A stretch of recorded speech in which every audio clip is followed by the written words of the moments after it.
one of the last breakout sessions of today, if not the last. So it's an effort from all of you to be here. This is going to be defining a metaverse-ready network. My name is Manuel, Gabrieli, and together with my colleague Xinli Hou, we are going to moderate the session today.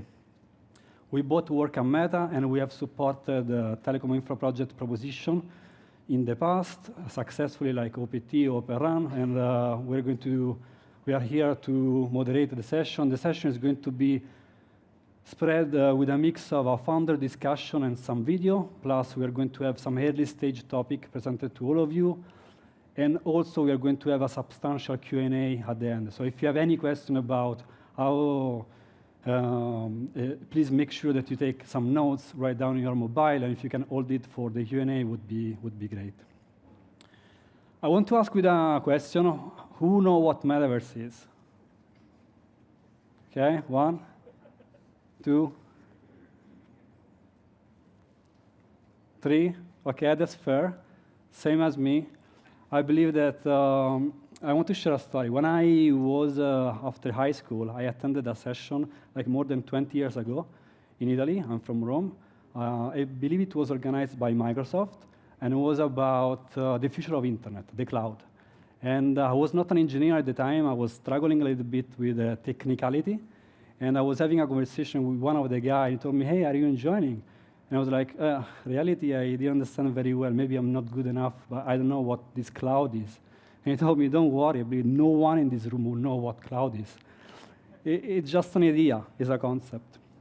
And to me, metaverse is exactly the same. It's an idea, it's a concept, and I don't know what application is going to be successful, neither what is going to be the killer use case.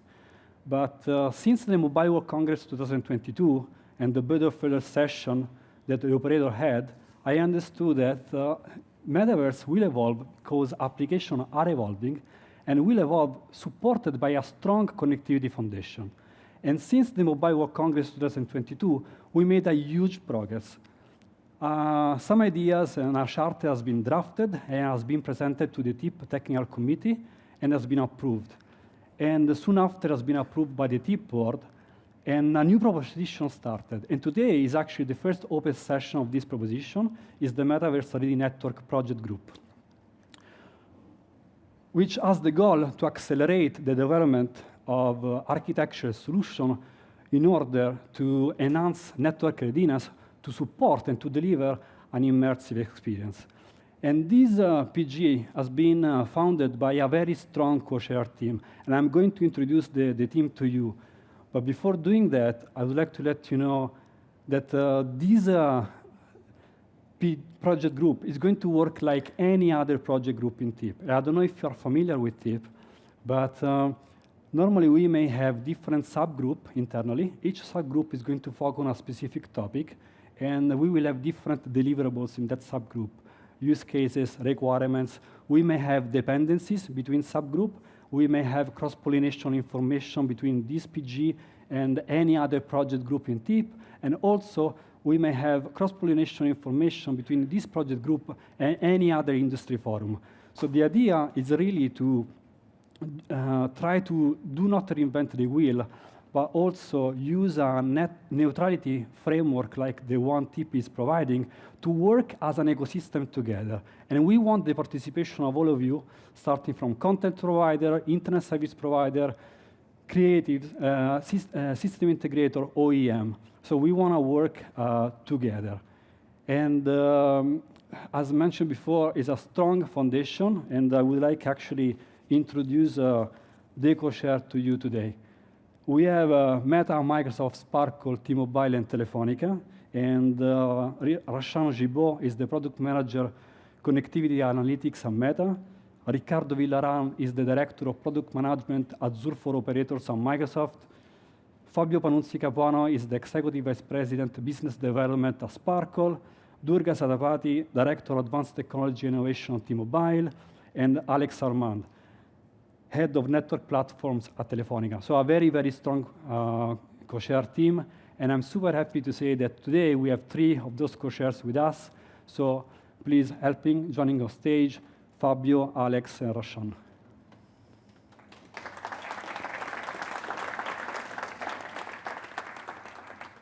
Thank you to be here. Also, myself and Xinli, we are going to lead the project group. So if you have any question about how to participate, how to be part of TIP, how to be a member, feel free to reach out today, tomorrow. We will share email at the end. I'm easy, recognizable. I'm the almost bald guy with glasses, and Xinli, you have no glasses. So feel free to reach out. How are you doing? How was so far? Good. Good? So, thanks. You like the food? Great food. Great food. Is there more? I believe so. Actually, at 6, if we don't have questions, we can go have a drink all together. We will going to be down, so we can have a more informal session. So please join us there. So thanks so much for being here. I know it's an effort, and we are going to have a much more detailed discussion with all of you.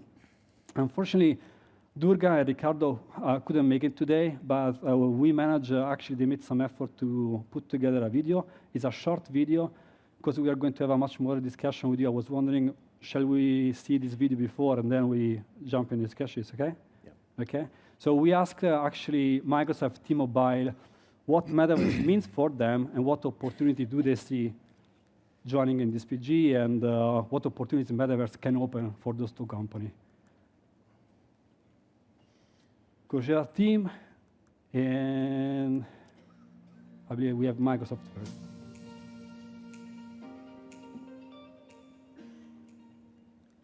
I am Ricardo Villarreal. I am a product manager in Microsoft. I am part of Azure for Operators, which is the group in Microsoft that is helping operators to build their networks on the cloud. I am also a co-chair in the metaverse-ready networks working group that we are announcing.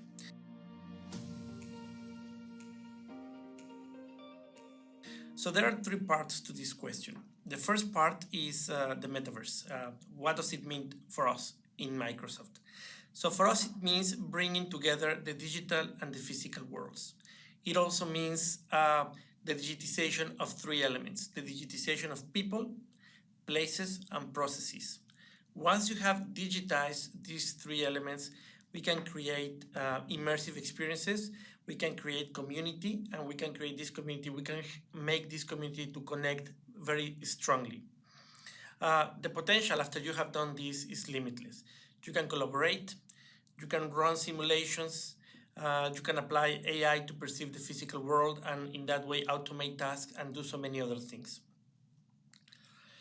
Now, the second part of the question was, how are applications changing? So what we see is that applications are already different today. The applications today have workloads that are spread across very different compute targets. So these applications have these workloads spread across cloud regions, private MEC, public MEC, even satellite compute, or even IoT edge compute. Now, at the same time, these applications are using very diverse connectivity environments. So they are using public 5G, 4G, 5G. They are using private 5G. They are using satellite. They are using fixed networks. And one very important factor of these networks today is that they are programmable. So what we see is a gap and also an opportunity. The gap is to make a connection between all of these compute targets that I mentioned and all of these diverse connectivity environments to make a very efficient and intelligent connection of the two. This is going to basically enable a new breed of applications, applications of the future. Now, the third part of the question is use cases for Microsoft. So what I want to do is actually talk about what we believe is the ultimate, the killer application of the metaverse. In our opinion, it is presence.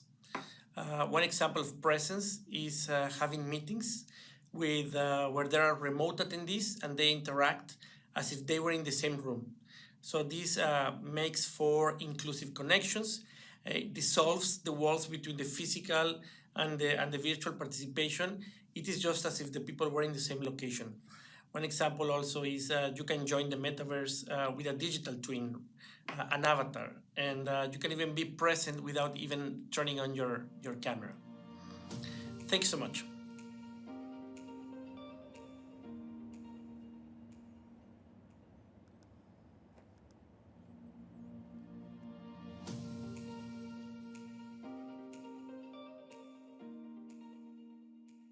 I am Durga Satapathy. I work for T-Mobile in the Advanced and Emerging Technologies group.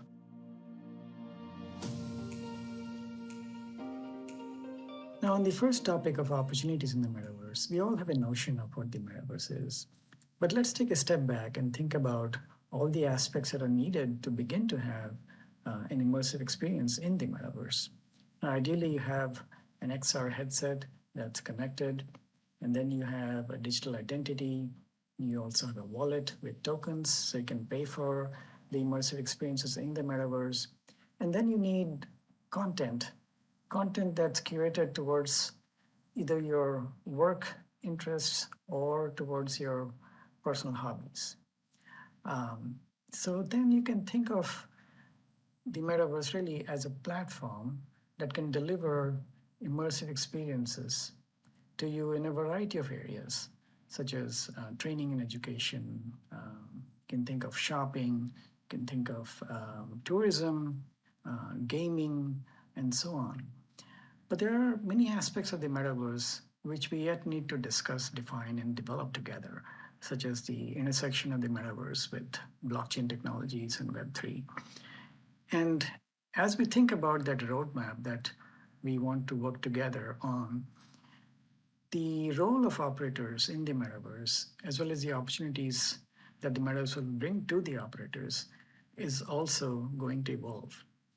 But this is the time, I think, that is critical for operators to be involved in defining the metaverse in its nascent stage, so we can help bring our customers into the metaverse. We can help by setting up their digital identities, setting up their wallets, helping them create the avatars, and basically make sure that they have a safe, convenient, and enriching experience in the metaverse. In any case, I think there's a lot more potential for operators to play a role and have opportunities that goes way above and beyond providing capacity, connectivity, and coverage for devices to access the metaverse.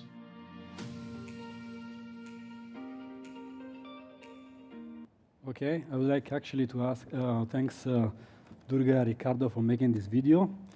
It was insightful, and actually I was thinking, Fabio, you work at Sparkle, and Sparkle is addressing both business and wholesale, enterprise.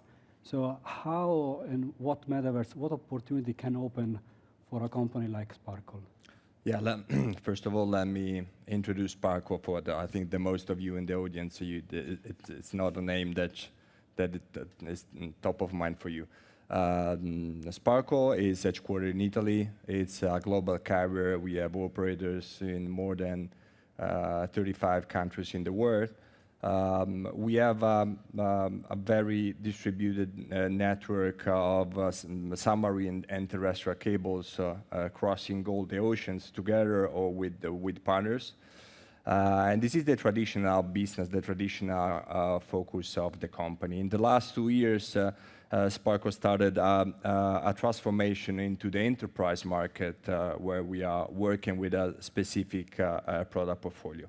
But let's go back to the question by Manuel. I mean, Sparkle for the traditional business that I told you is not involved into the consumer business. So we are not involved in the users' applications. But we are traditionally focused on the bottom line of the stack. We are the ones that make the bit move from one side to the other of the ocean without caring too much about the quality of service. And this probably will change. Metaverse will change this picture because you will probably not more work on the bit without considering the quality of the service needed end to end. So this is the big challenge where carriers, in my opinion, will have to put their eyes on, no? Because that part will be a very important effect on the global carriers as well.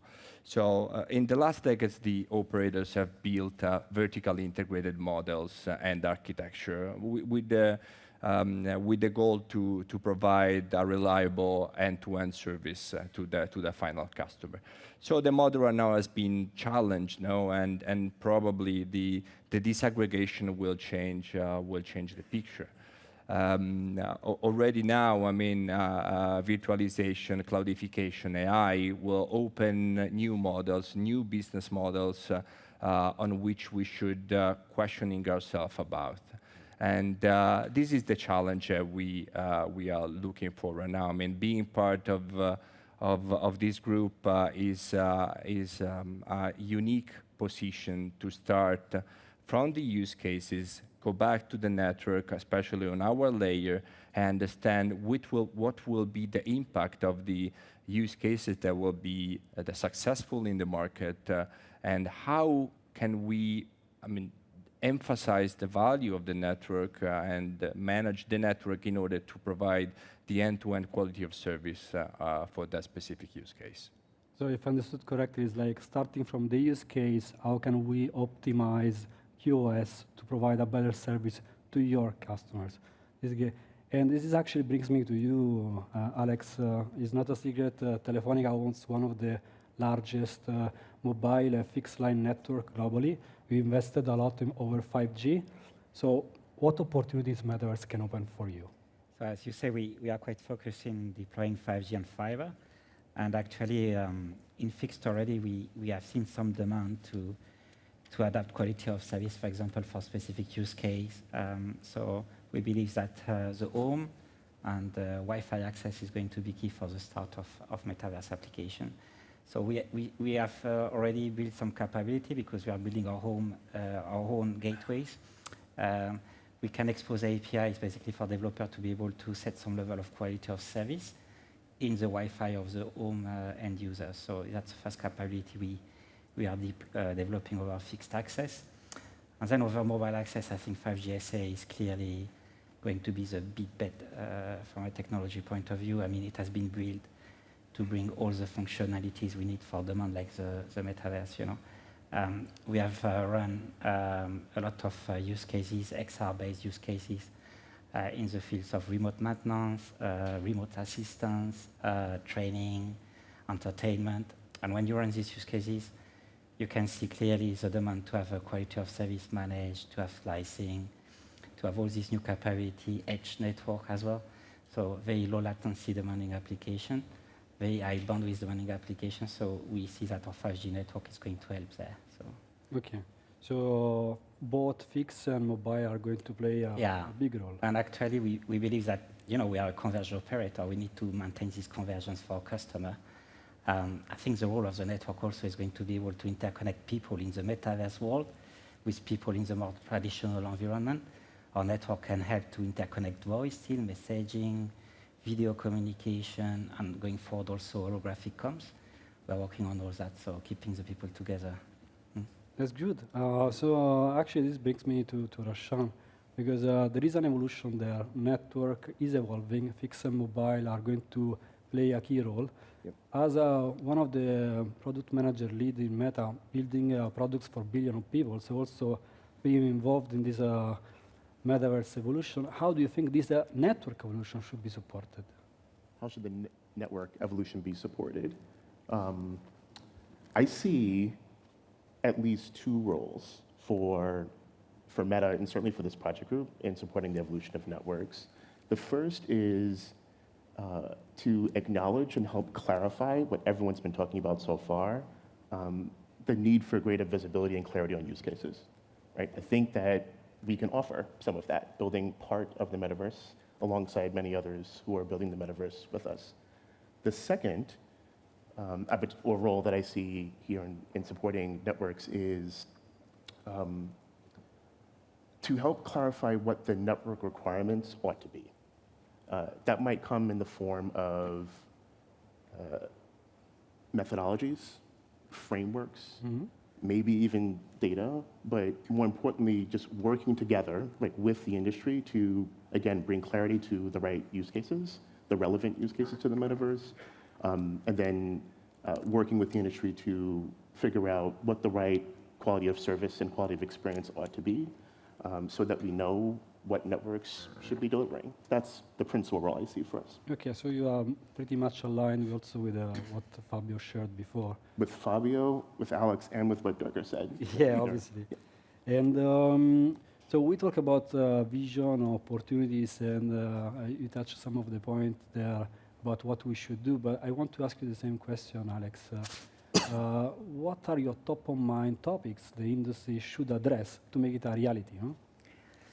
So I think basically, I mean, from what you just said, I mean, it's important to understand the demand, the KPIs, etc. But we believe that to meet this demand, we need to do stuff in the network, right? It's not going to happen alone. Our network today are not able from scratch to deliver all what the metaverse is going to ask for.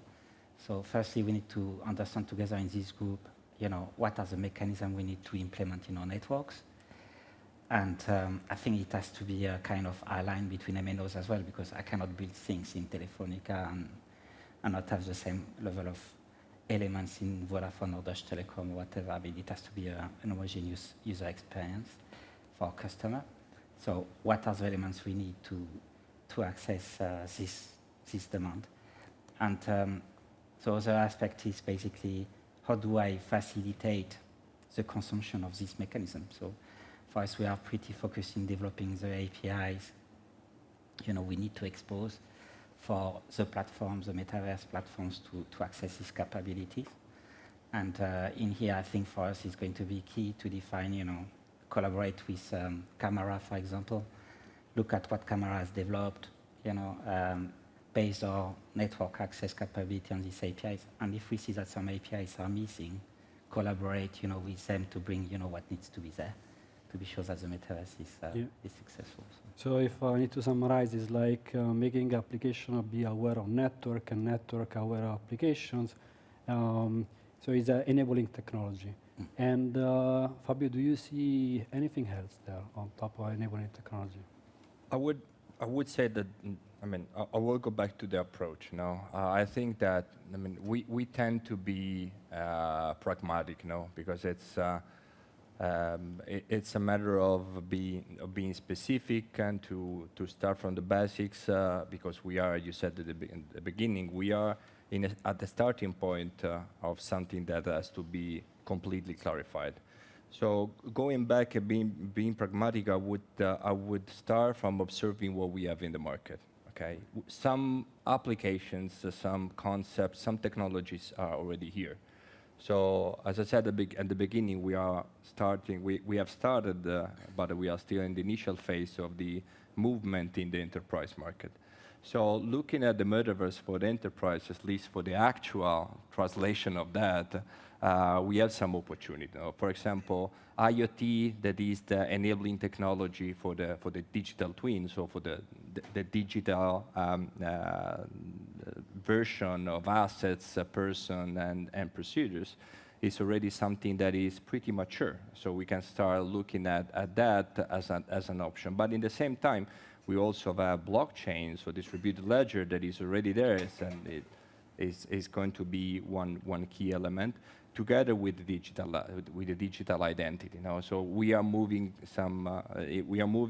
in this arena, and I suggest to start from there to what we have in the moment in which we design something. Of course, we don't have to lose the vision end to end, because of course we should define the right KPIs and KPOs to be considered and to do the prioritization of the opportunity that we have in front of us. So the impact specifically on the enterprise market will not be only on the domestic market, so on the domestic operators, but for the reason I told at the beginning. So therefore, the need to transport the quality end-to-end, especially when you have multinational corporation having operators spread all over, will impact also on international carriers. So going back to your question, I think we have to have a pragmatic approach that pass through the analysis of what we have already in the market with the technology that are already mature or pretty mature, and then make a strategy starting from there. A strategy meaning that there are a few guidelines that inside the group we should consider, we should share, and we should analyze in order to find a common view and a common path to deploy and to analyze the effect on the networks of the use cases of the metaverse. Thanks so much. So be pragmatic. Rashan, Meta is investing a lot into metaverse. I believe that's not a secret. No, it's not. So, but you are also here, open for collaboration. Yes. I have a couple of questions. One is, are you not worried about competition? No. Second is, what and why we should work together? And third is, actually 3 questions. Okay. What this PG is meant to do? Got it.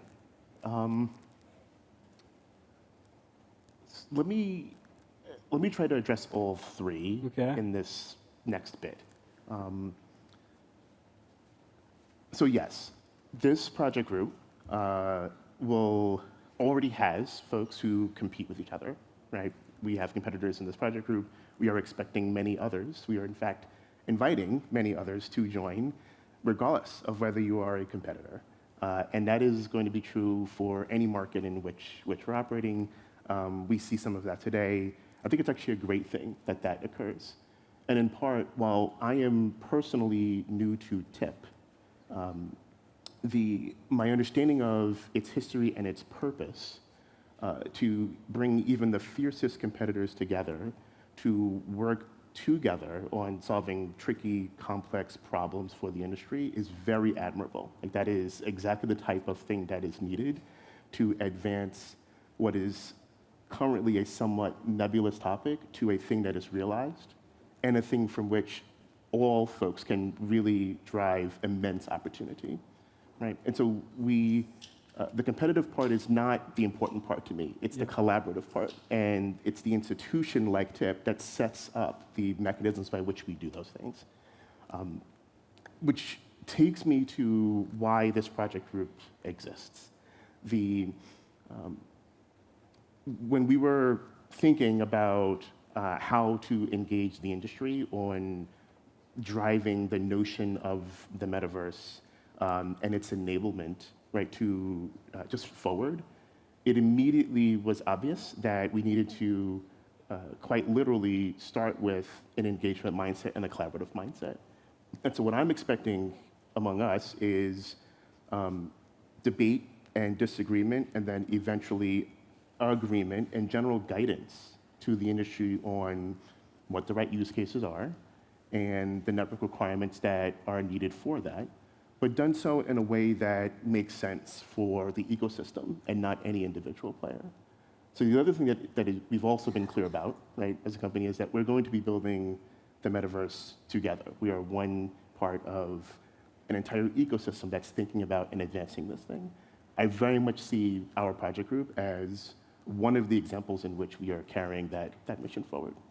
That is awesome. And we actually have a similar question asked to Durga and Ricardo about what is the motivation for Microsoft and T-Mobile to be part of this journey with you all. And we have another short video. But I actually want to ask the same question to Fabio and Alex as well. Do you mind? We will watch another video from them, and then we'll be back here. It's okay.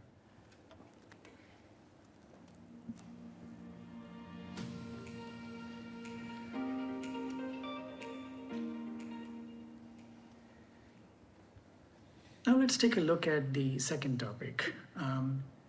We already see traction that the metaverse has, and we just talked about immersive experiences in a variety of areas. So our goal is to provide the best service we can to our customers in having that immersive experience.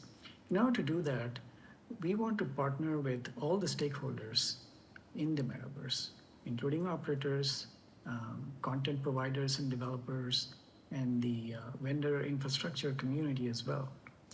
If you think about the service that the metaverse delivers in the end-to-end platform, you have content being created, content being processed, it's being stored and transmitted, it's rendered, and then it's displayed to the end user. So to optimize the whole service, I think we need to look at the entire system, not just the network piece of it. So what I'd like to do is help all the other stakeholders understand the capabilities that the networks bring to the table and what aspects can be optimized and how. And on the flip side, I'd like to understand everything they bring to the table as well, and what aspects of those are dynamic and what aspects can we jointly leverage to optimize the whole thing as a system. So that's my goal in joining the leadership team of the MRM project group. And in terms of how we work together in the ecosystem, I think the best way for us is to have you join us, is for you to come and tell us how we can jointly work in optimizing this, and for us to then work with the other TIP project groups and also with external ecosystem bodies like the Metaverse Standards Forum and so on. So we are excited to be on this journey together and look forward to you to join the project group and look forward to see you in the Metaverse as well. Thank you.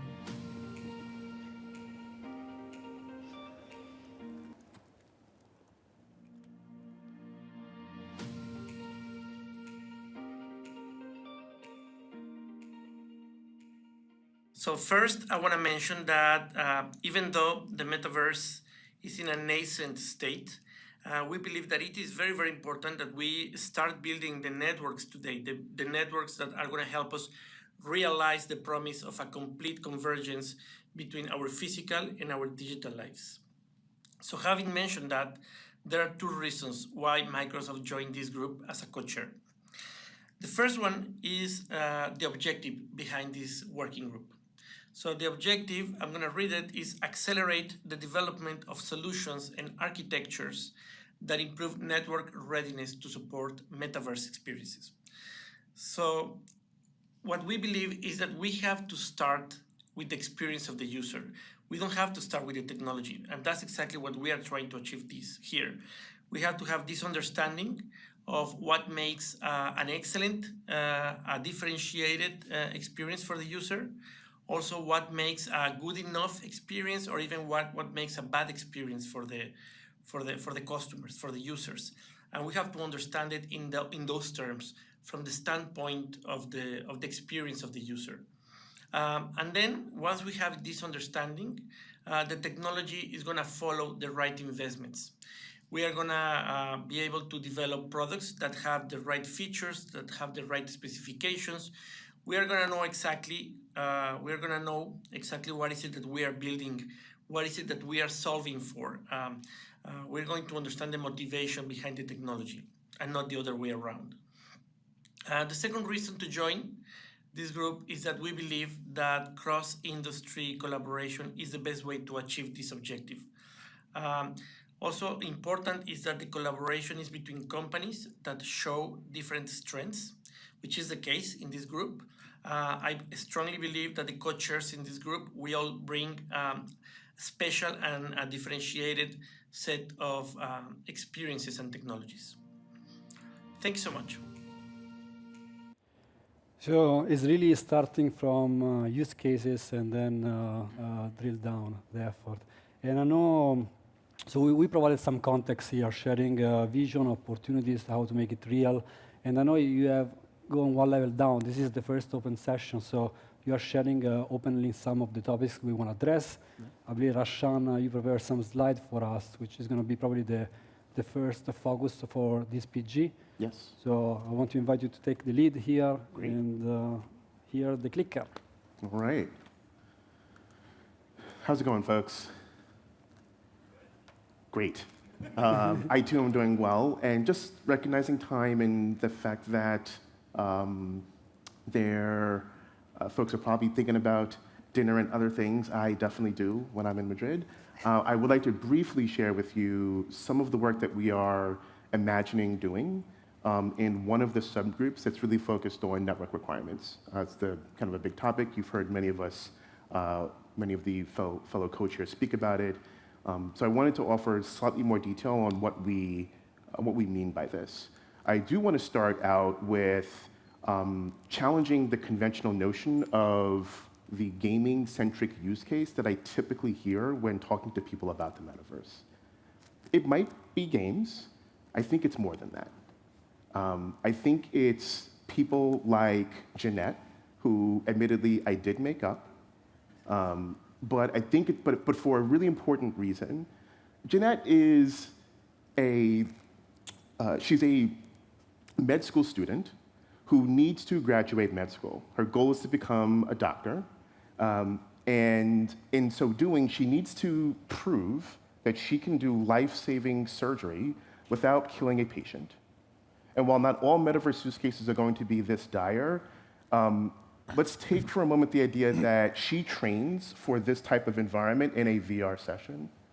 So then what do we do if her VR sessions freeze all the time and she can't properly measure the depth at which she needs to make an incision to successfully complete a life-saving operation? How do we ensure that she can connect the virtual learning and the pragmatic learning with the learning that she actually needs to really demonstrate her ability to save one of our lives one day, right? That, to me, is one of the many types of use cases that the metaverse could enable. It also means that when we think about quality of service and quality of experience, let's just be more clear about what we are actually trying to achieve here. I want to give people just a moment to read this because this is actually very centralizing and important for the work of this subgroup. It really is to establish network requirements that help us, well, figure out a high likelihood of consistently delivering a targeted quality of experience for metaverse users. Each of those words were chosen carefully. You've heard some of those parroted by both Durga and Ricardo in their prepared marks, but I'm going to go a little bit deeper and explain what we mean by that. We started out with the idea that there are a few principles that we have to acknowledge. The first is that quality of experience outcomes are paramount, that they are the things that actually drive network requirements. The second is that those network requirements are going to drive technology decisions. And I'm pausing here for a moment. This is a direct reflection, a direct response to conversations we typically have with folks who, when we talk about the metaverse, immediately think about latency reduction techniques. And that may very well be a part of what's required to enable networks.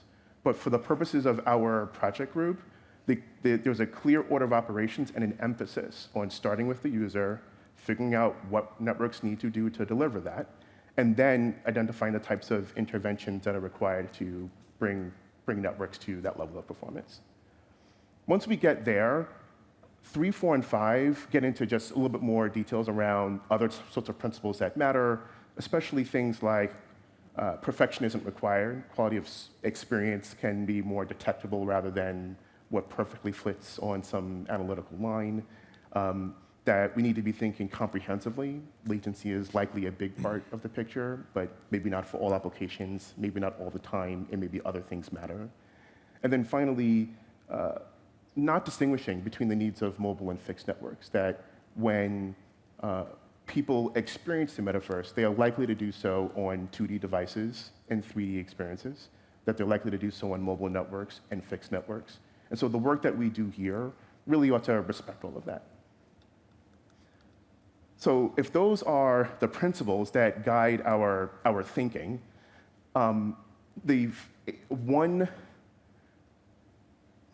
version, an early version of a measurement framework might look like this. So we started before about selecting the right use cases, And let's just start with virtual reality because that's what lots of people tend to think about. We also need to then, again, start with the user and define what quality of experience actually means. Here, I am proposing some ideas that have been floating around in the community around certain metrics that have been used in the VR space. Freeze frequency, pixel quality, and latency. Right? Those could be examples of the types of metrics that are interesting. The next 3 steps of this framework are targeting, measuring the co-occurring quality of service. We won't get into that detail right now. That's not super important right now. And then eventually establishing the requirements once there's a clear mapping between some quality of service input and some quality of experience output. Not so dissimilar from how many of you, I think, are thinking about finding the right sort of requirements. Here's what that means. Notice how there are no numbers here. That's our job, right? I'm asking our project crew to figure out what should be in those X's over there. But more importantly, is freeze frequency the right metric?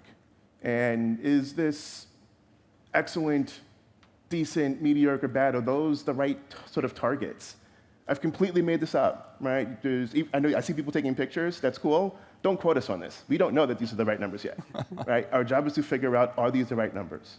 But the important element here is figure out what good, bad, and otherwise looks like for users, map those to a comprehensive quality of service profile, right? Not just latency, but other things will matter too. And then eventually derive the network requirements that are needed across all networks to support that. And that's the work that I'm hoping that we do within this use cases and requirements subgroup. So that's it. I will pass the mic on, but wanted you guys to get a kind of a view of what we're thinking about. If this is interesting to you, let us know. We'd love to chat. And again, thanks so much, Sean. Sure. We are going to have...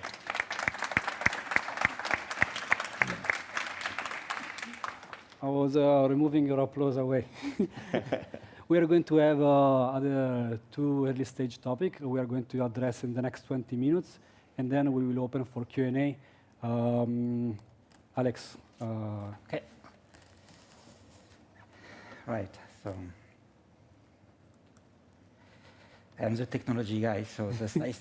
Manuel told me I tried your slides to look good. He did his best. So let's see how it goes. Yeah. So I mean the KPIs. It's quite serious stuff, right? The chirurgy use case. We cannot get it wrong. We need to meet the KPIs. So the idea is what kind of mechanism I need to put in place for getting to the KPIs, right? So that's where I think the group can drive things, can identify exactly what is the default mechanism we need to have in all the networks for metaverse to reach the use cases. The second piece basically is communication. It's what I mentioned in the first introduction. You know, we need to allow still our customer to communicate out of the metaverse, or between the whole ecosystem, between devices, between accesses. So it's also a key topic, I think, for us, we want to bring to the group. And to access all these things, I think to ease the consumption cannot be complex, it has to be easy, and we want to build this API layer. So leveraging camera, of course, but identifying, is it something missing for the metaverse in camera? What can we bring, what can we enhance, and collaborate with them? So in terms of the mechanism, that's a first go on all what is available in the network. So a lot of it is not available from scratch, but more or less in the next 2 years, from 23 to 25, all this stuff will be available in most of the telecom networks. So traffic influence, so the ability to break out as close as possible to the end user, you know, to reduce latency, QCI management for bandwidth management, what level of quality I need to have in my network for meeting the KPIs, network slicing. It's very important as well, in order to have radio partitioning, guarantee capacity, guarantee instances, edge, to be able to deploy the loads close to the access, and even quality of service over Wi-Fi, as we are doing already in Telefonica. Can it become a widespread mechanism in order to offer quality of service at home over fixed access? And maybe stuff is missing, so what do we need to define additionally to meet the KPIs. So we believe also that the metaverse has to be network aware. Okay, so what kind of information can I feed the metaverse in order to improve the services?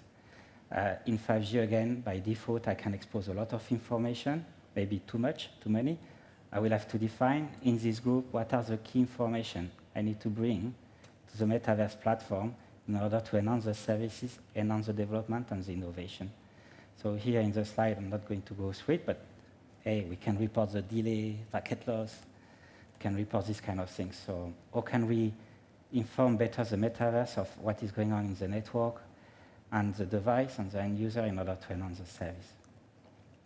And the last point, as I mentioned, is how can we keep people connected? I mean, not everybody is going to be on the metaverse all the time. And still, we believe our communication network can bring a lot of use cases. And we are working already on some of them with Meta, actually. One of them, for example, is one number. What happens if I want to receive calls in the metaverse world and I want to receive calls in all my devices ecosystem?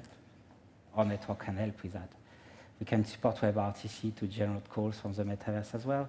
We can support IMS data channel, something that is going to help again with the quality in the communication. Maybe it could be the way to meet the KPIs, we don't know yet. And also holographic calls, so it's more like medium long term, but we are strong believers that, you know, with the metaverse, new media are going to be used. We are not going to stay with the type of graphics we have today. And holographic calls is quite promising and needs to leverage all the mechanisms I highlighted before. Okay? So that's it for me. Maybe it's a bit fast. Thanks so much, Alex. Thanks so much. And Fabio, you have the last topic of today. Thank you. And then we will open for Q&A, and my colleague Xinli is going to moderate that session.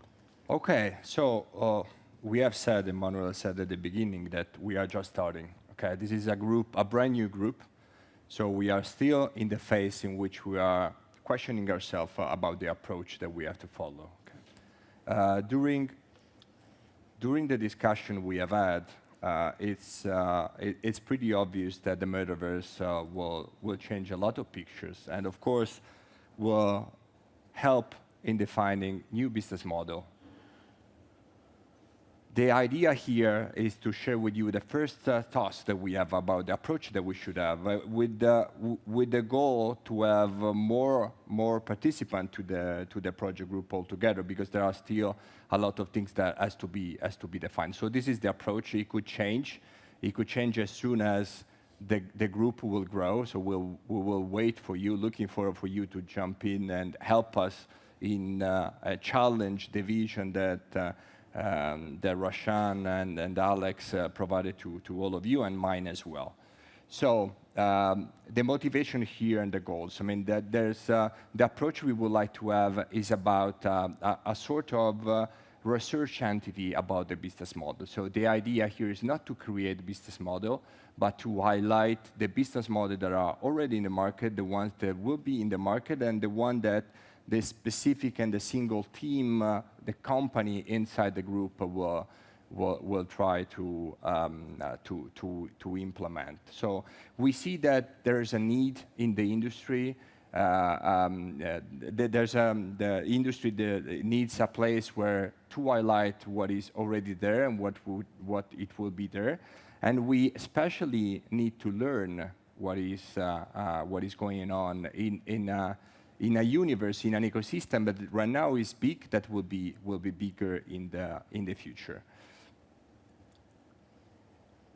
So, what is the scope and what is the boundary that we have in mind right now? I mean, the focus, of course, will be on telco business models. We are not to investigate all the markets, but to be focused on the arena where we all day we work on.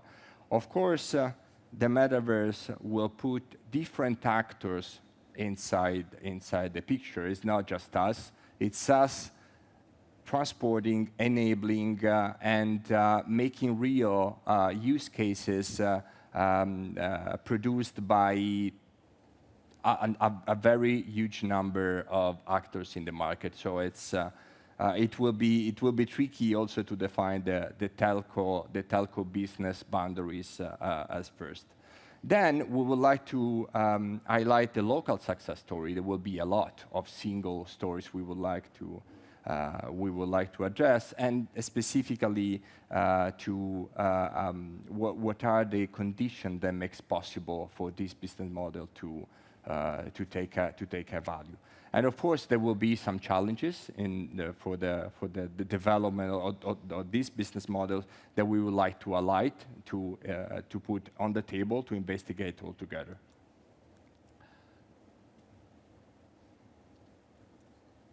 What is out of the scope? So what we don't want to manage. Of course, we don't want to define what is the best business model. I mean, it's out of our scope right now. We want to understand what are the use cases and which business model could be built on those use cases. This is the important part. Of course, we want to share the requirements that this business model have brought, which kind of opportunity they can bring in the market, and the lesson learned from those. So the proposed methodology is about a literature review, as I said at the beginning, and the analysis of the definition of the work plan about the analysis of those business models in order to define who are the best candidates. But in the same time, of course, we want to keep the neutrality because, it's not a matter of one company or the other, but the analysis should be neutral. So the idea here is to evaluate, to have a third party inside the group help us in defining in the most, as I said, neutral way the impacting information about the business model. So the message is we want to analyze, we want to highlight, we want to promote, and we want to make the industry aware of what we have found out. So the deliverables will be, of course, a playbook with a framework of business model available, and the ones that will come out from our work itself, because the idea is to be also creative, so to influence each other as company in order to share opportunity. And of course, as we have also in the previous previous presentation in the main stage, the idea is to build a global tracker of the case study about the metaverse, of course, available on TIP in order to help and accelerate the opportunity that the metaverse will bring. Thank you very much. Thanks so much. Thanks so much, Fabio. And with this, I believe we covered the 3 topics we want to share with you today. Use cases are requirement from Arshana is going to be the core of this PG at the beginning. And also thanks, Alex, for sharing the API and the business model. And we want to have your opinion. So, Xinli, if you want to come here and moderate the Q&A. Thank you very much, Manuel, for the introduction. In the beginning, at the opening, you said that the differentiator between you and me is that you wear glasses and I don't, which actually is not completely true, because I do wear glasses on demand when and where it's needed. For example, when I'm sitting far behind, look at the screen, I need the glasses. But when I'm hosting the Q&A, I will put it in my pocket. So thank you for all the co-chairs, Alex, Rashan, and Fabio, to share the inspiring insights on what the metaverse is and what the use cases we are looking at. We probably have different definitions in our own minds on what metaverse is, if we have some kind of idea. But when I listened to the co-chairs' discussion, it sounded to me that we have a kind of convergence on what kind of use cases that are more important, more prominent. I hear the use cases like remote telepresence. I hear the use case like remote assistance, digital twin. I almost hear every co-chair was talking about digital twin. So we seem to have some ideas. What are the prioritized use cases that are to be having the great potential to be successful? And when it comes to the opportunities for operators, and it really goes beyond the bit pipes of the best effort bit pipes. Yeah. I hear that you're talking about network being actually a platform. I hear the buzzwords like blockchain, digital identity, and I also hear several times people talking about QoS, quality of service assurance, and the network capabilities on demand when it is needed, where it is needed. Just like my glasses when I need it, and I will take it out, and when I don't need it, I will put it back. And so when talk about this project group, why we do this, I hear the words from Durga, from Ricardo. They're talking about collaboration. They were talking about cross-industry and creating understanding among all the stakeholders. So it's great. I'm sure that you have answered a lot of questions from the audience, but I'm even more sure that even more questions are raised during the presentation from the audience. So this is a chance to get some clarification. There should be a mic by the staff so that you can use. But before you take any questions out, I take the privilege of being on the podium. I want to ask my first question. Alex, in your presentation, you talk about different network capabilities, talk about APIs. You mentioned the Camera, a Linux Foundation open source project.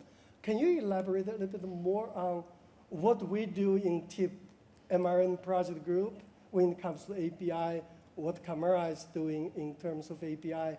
What's the difference? What's the relation? But I think basically Camera is a place where the service APIs, the ones that are going to be consumed by the platforms, is to be defined. Okay, so if I take quality of service, for example, Camera has defined a quality on demand API.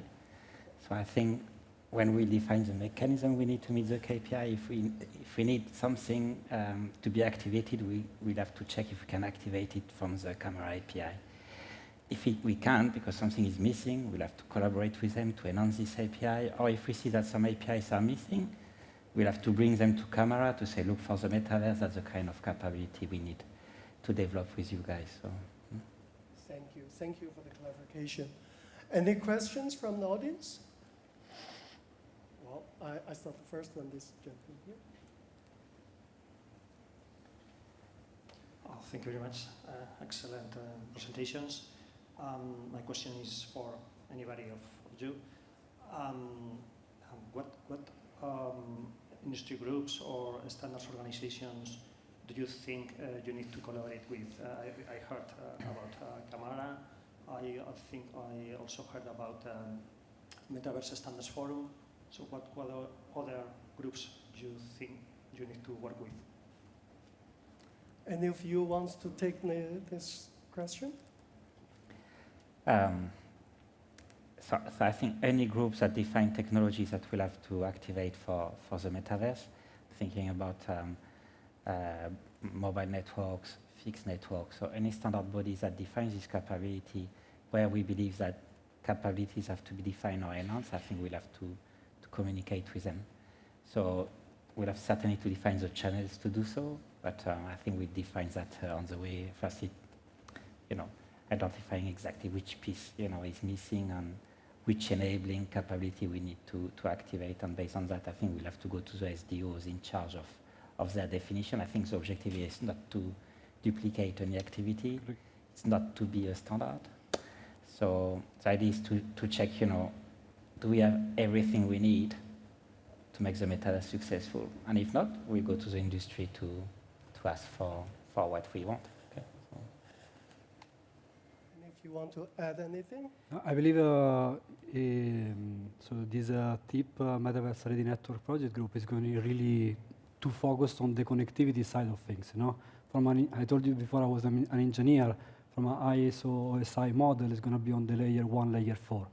while the metaverse standard forum is going to probably focus on from layer 7 on. So from application to what the people, the universe, the idea are going to be. But all those forums have to, at some point, collaborate together. We don't want to reinvent the wheel. We don't want to duplicate work. And we don't want to work in silos. So that, otherwise, it's not a collaboration in the industry. Huh? So we need to cross-pollinate information between different groups. Thank you. And I hope you are satisfied with the answer. Yeah. Next question.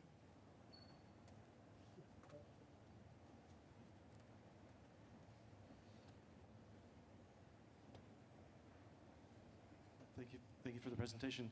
I was wondering if you could elaborate a vision for as much of the metaverse as possible to be located on edge nodes, so there was more a matter of just sort of syncing with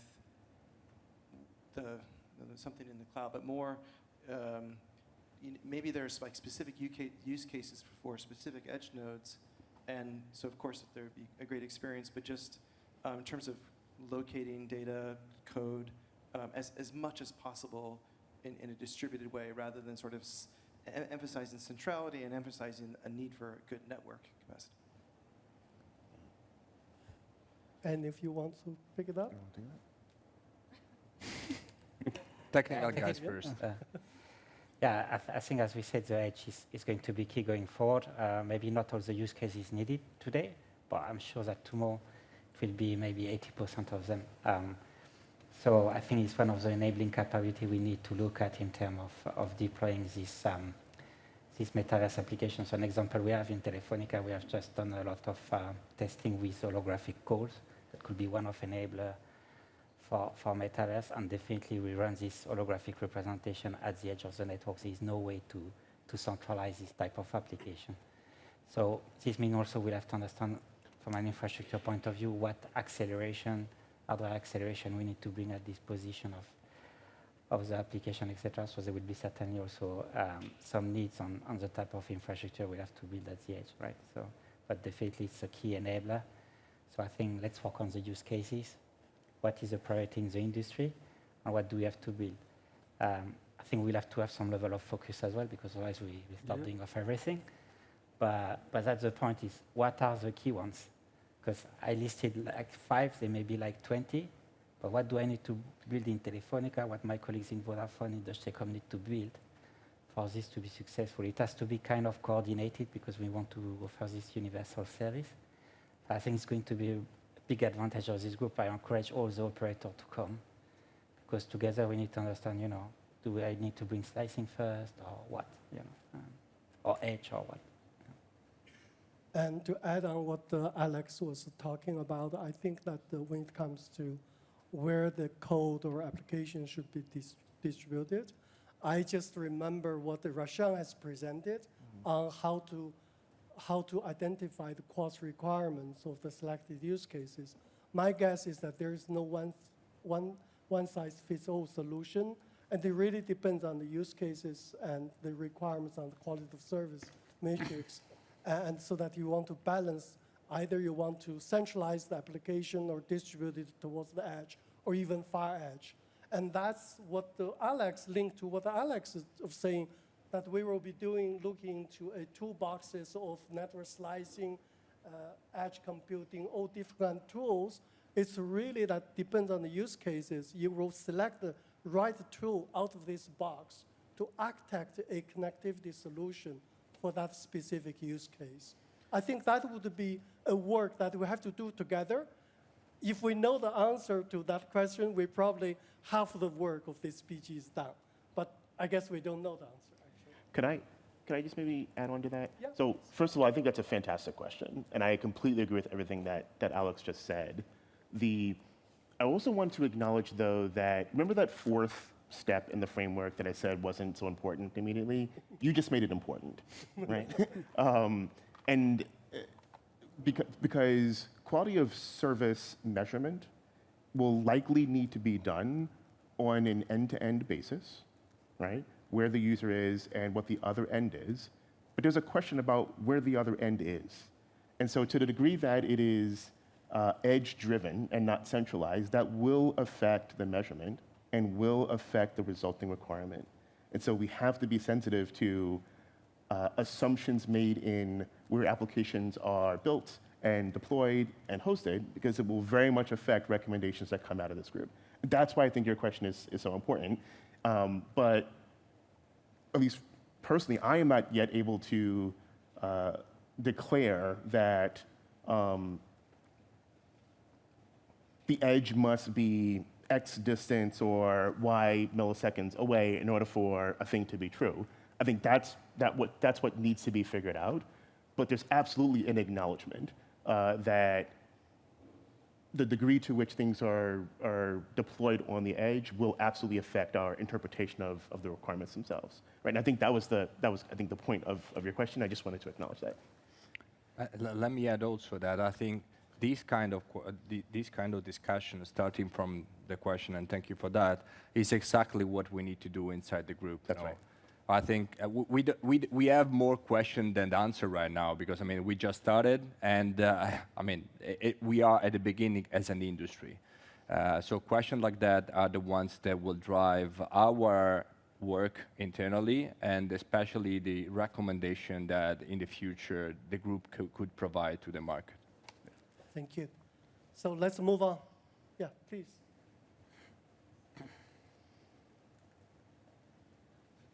Question to Rasan. So congratulations, first of all, to all of you for the presentation and the interesting insights. Well, as a user of virtual reality, so I can tell you, in terms of experience, one of the worst things that happen is motion sickness. So Yeah. I think it's the worst thing that may happen on this. And just a question to you on how we are going to measure that kind of quality of experience, no? Because for me, one of the main indicators would be the mean time to sickness on a virtual reality session. So I can tell you technology is already improving. So I think some years ago it was 5 minutes and you were totally sick. Now you can be probably 30 minutes, 1 hour, till you get sick. But, well, just to know a bit your insights on how we are going to transfer this experience into, requirements. That's an excellent question. I can say we have not actually thought about a time to sickness metric, but it's worth considering. Can we write that down? Time to sickness? That's an idea. But you are underscoring a few points. I love the time to sickness idea because it helps humanize quality of experience, right? And every time I say that term, quality of experience, there's a part of me that feels like I am not quite utilizing the language that I should actually be utilizing to help people understand the importance of this, right? It's not just an analytical outcome. It is literally the likelihood that someone's going to use any of our products and enjoy this thing we keep saying has huge opportunity. It does have huge opportunity, but that's only if people actually choose to use it. And if they get sick every 30 minutes, that's just not going to happen, right? So I get it, totally get it. What I think will likely happen is some sort of creative process by which we translate issues around the experience, in this case, VR applications, where people sometimes do get sick. And that can be calibrated to metrics that we probably can quite measure. So the freezes per minute, while that is a real thing that some teams are literally thinking about, and it does happen to have a latency sensitivity to it. And so does motion sickness, actually. But what other metrics might correlate to this idea of quality of experience? I can imagine things like from a user engagement perspective, people's willingness to stay in a VR session for longer than 30 minutes, maybe then longer than 2 hours, maybe longer than 6 hours, and maybe it eventually becomes a 24-hour operation. But the underscored point there is translation from the human experience of challenges that people actually have in utilizing advanced technologies into metrics that actually make sense for us to do something about, right? And again, that's what we are seeking to achieve with this group. That's okay. Yes, thank you. Let's maybe move on to the other side. There's no one from the other side asking questions? We stay on this side then. Okay.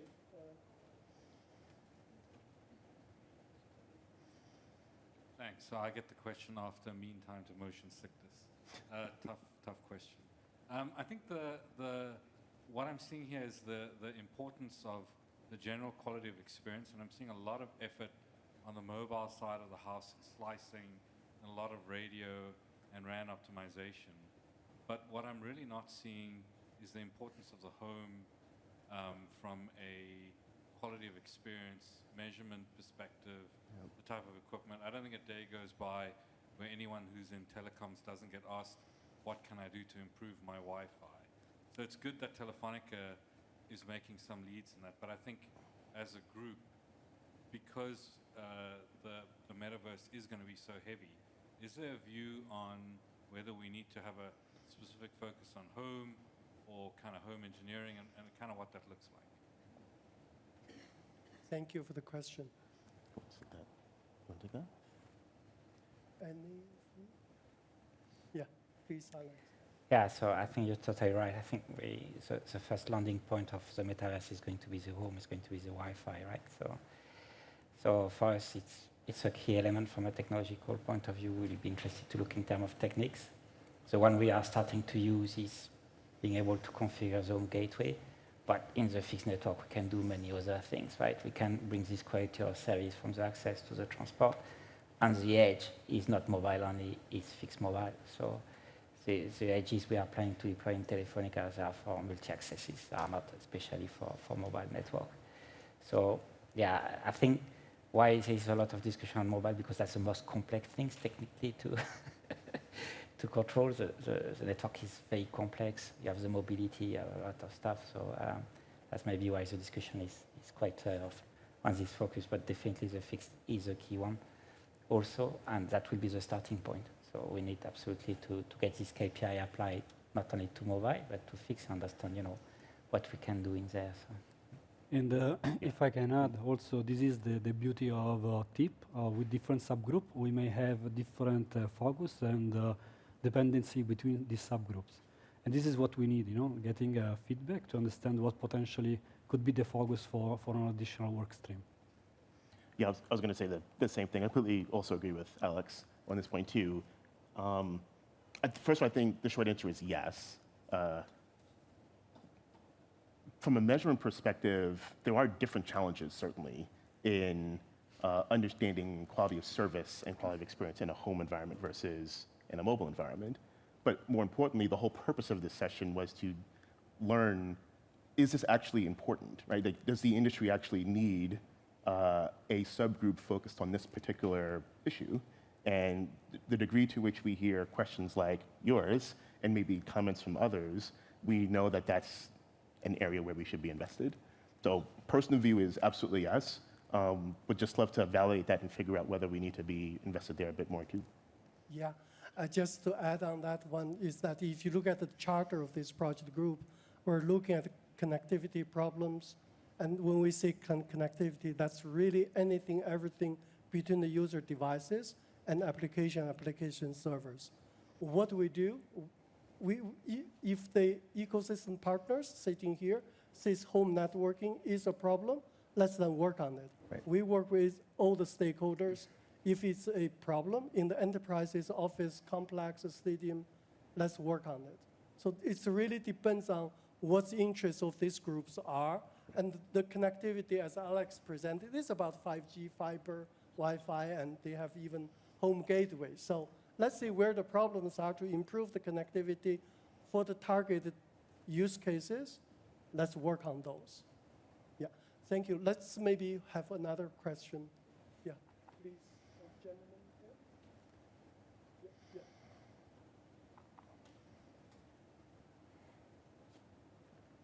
Hey guys, great session, thanks. Evan Kaverman from Accenture. Wanted to understand, there's been a couple of comments about how to measure and kind of orchestrate some of these pieces. Curious as you look end to end in an experience from device to application server to what we know in the metaverse are going to be synchronous, shared experiences over potentially great distances around the world, just figuring out as traffic traverses multiple different operators, multiple different networks, how do you think about the future of orchestrating that? Who takes responsibility for managing, what QoS metric needs to change, what API needs to be triggered, at what point in the chain, in which operator's network? How are you kind of thinking about that, as well as on the measurement side? How do you measure all of those disparate parts and work together as one to create one holistic experience?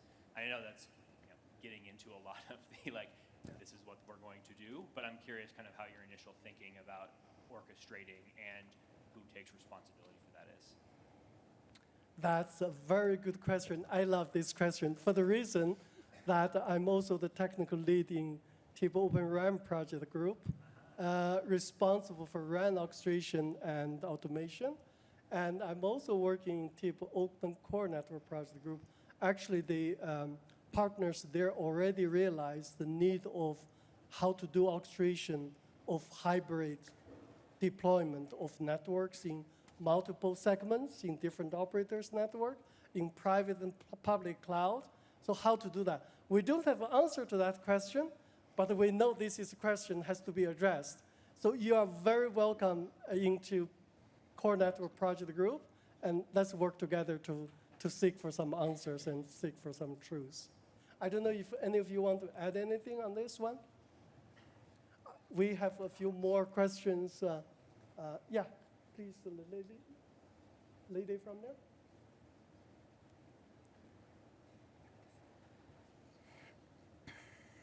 Thank you.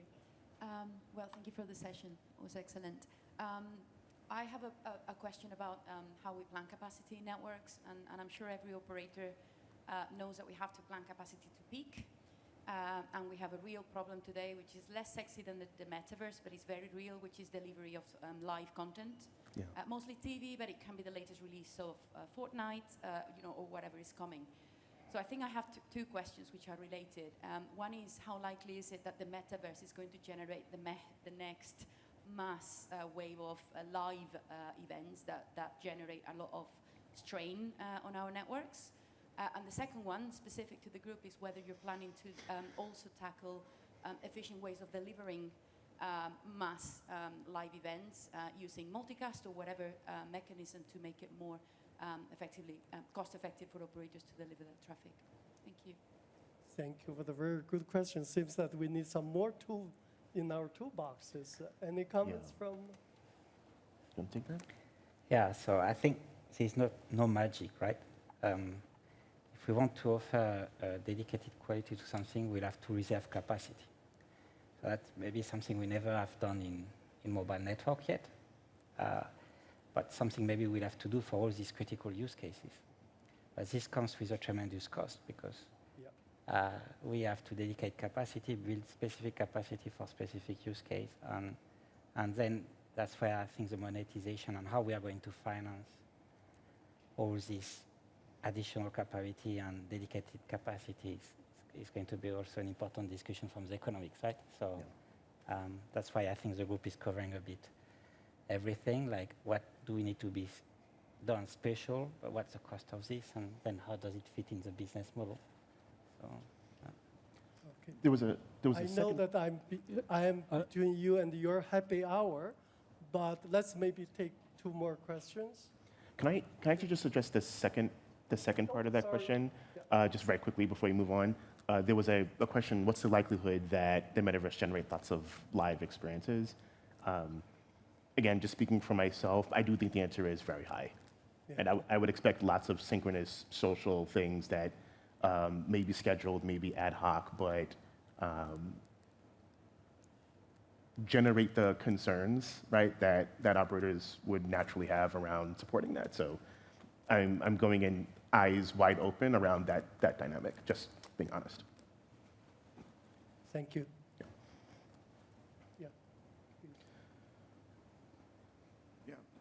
My question is for Alex from Telefonica. I think you had a slide where you talked about edge and, well, are you able to see? Can't see you. Yeah. Right? Okay. Because all right. So you had a slide which talked about edge talked about Mac, et cetera. I mean, one of the premises of these applications is that you need to have the application traffic, the IP breakout as close as possible to the user edge.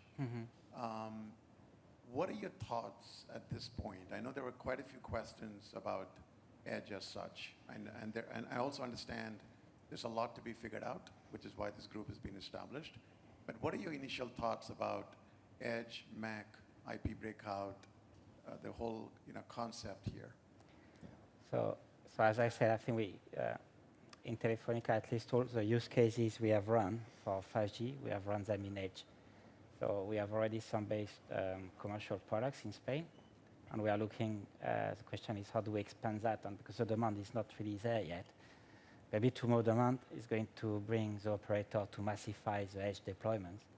Technically, I think that the big challenge is how you put all the pieces together, because if you look at the mobile architecture, you have mobility, right?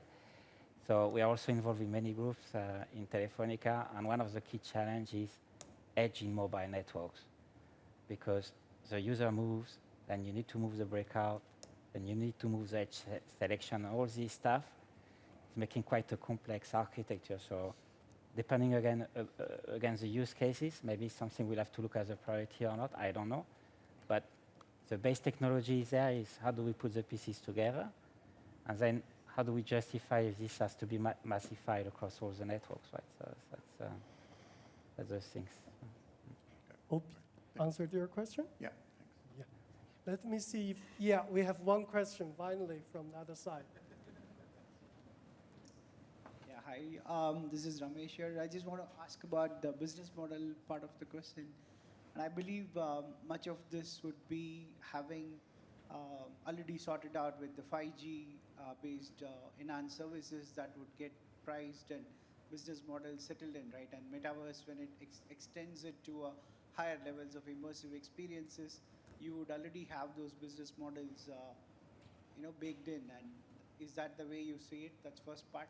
And second part is, what about the usual thing that we all get to hear is, for the 5G, the enterprise markets is the major revenue enabler as opposed to the usual consumer market, right? So the prosumer or enterprise 5G kind of a thing, how do you see map it onto metaverse? Is there any thought? Because except for the Janet use case, which also seemed personal, it's not enterprise, I guess. I don't know, correct me if I'm wrong. Do you have an enterprise use case bent to it and business models aligned to that as opposed to a consumer base? So these are the two questions that I have. Let me take the first part at least of the question. I mean, we, as I said many times during this speech, I mean, we are just at the beginning of our work, so we just have defined the approach. But I mean, having started personally reading something, I would say that yes, of course, the 5G use cases are the ones that are the best candidate to feel a big part of the book that will fill in during the work. I mean, it's of course is I mean the most of the actual use case that we see in the literature are related to that. But our intention is not to be limited to one specific technology. The idea is to be broad, to be open, open, and to be flexible in understanding in the specific market what could be the use case. So even in the enterprise part, the 5G use case will be interesting for us. But the access technology, it's one of the enablers of the use cases. So we will keep, of course, and this is the reason why we need more actors in the project group, because we want the different experience to be shared internally. I mean, someone could be more focused on the Wi-Fi home experience, others on the mobile part on the 5G, others on the fixed part, and the idea is exactly to provide the industry with a broad view, regardless the specific technology. If I may, I just want to complement this answer by saying, please join us in the project group. Let's work together. One last question.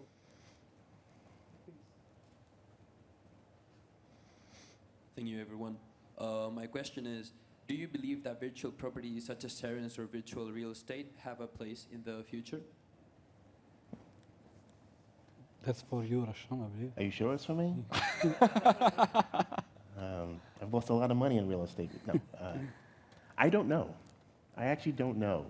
Will virtual real estate play a role in the future? At the moment, it seems like it does. But I personally think that the jury is still out.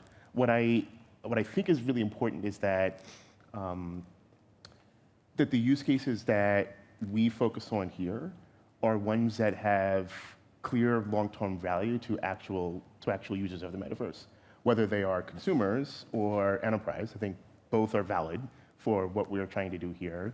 At the moment, I certainly have taken no stance on whether that particular use case is one to focus on.